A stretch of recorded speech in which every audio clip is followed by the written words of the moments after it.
Did you know that you have a basic right called the right to privacy? This may sound mundane, but in reality, without this right, online businesses, mobile apps, and even the government can use all your personal information to control and influence you. This may be happening already. But if you are aware of your rights, you can drive policymakers to protect those rights through proper laws and policies. But first, what is privacy? Well, the concept of privacy is vague and ambiguous, but many authors have recognized three main areas: informational, spatial, and decisional. Informational privacy is about data protection. For example, let's consider the internet where people can access business services or use social media platforms. The catch is they must agree to terms and conditions, but no one actually reads the fine print, and by agreeing, users consent to share information about themselves without even knowing it. This is a good example of how information given without your knowledge can be misused by others. Spatial locational privacy relates to how institutions can monitor our conversations, transactions, and even our location. Think of an employer tracking an employee via geolocation and asking why they have been out somewhere at 4 a.m. when there is a meeting to attend the next morning.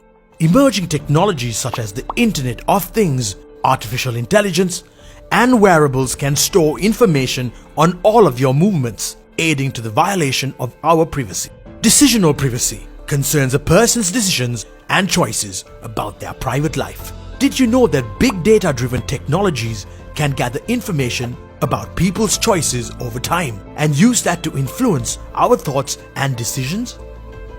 The more information you provide to companies, apps, and technologies, also by using the internet about your lifestyle and choices, the more they can use that to control you.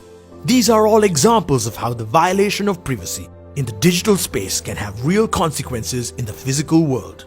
To enjoy our right to privacy means to lead our lives safe from public scrutiny and to make personal decisions without interference. It is about the integrity and dignity of all of us. Think about this. Privacy invasion comes in many forms. Imagine if someone made unwelcome calls to you telling you details about your family, the school your children attends, about your mother's hospital visits. They know about your personality and your finances. They constantly send emails and messages and requests for your banking details. What if they say they have access and control over your life through your social media accounts and may even blackmail you? Scary, isn't it? Well, this is a result of your loss of privacy. So you understand the problem, but what can you do about it? Well, we have to strike a balance. It is important to share information as requested by authorities in the public interest and in adherence to laws. But authorities are also responsible to protect the information they possess and avoid the misuse of private data.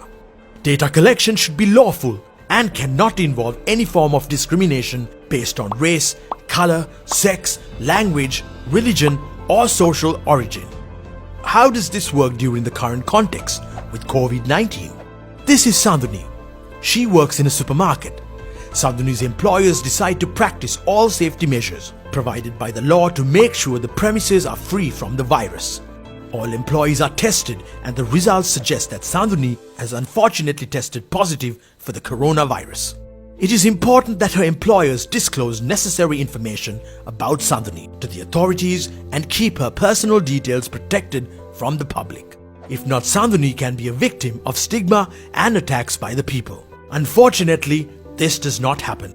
In a flash, the media arrive to cover the news. They disclose all of Sandhuni's information, including a picture of her.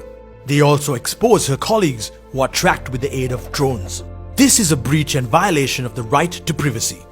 Such violations have snowballed into a major issue amongst the policymakers, businesses, as well as the general public in Sri Lanka. Violations of privacy, especially in the context of COVID-19, raise grave concerns, mainly because we still don't have proper laws to protect us.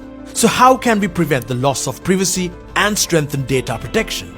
There are simple things we can do ourselves, like using encryption, authentication, and data masking.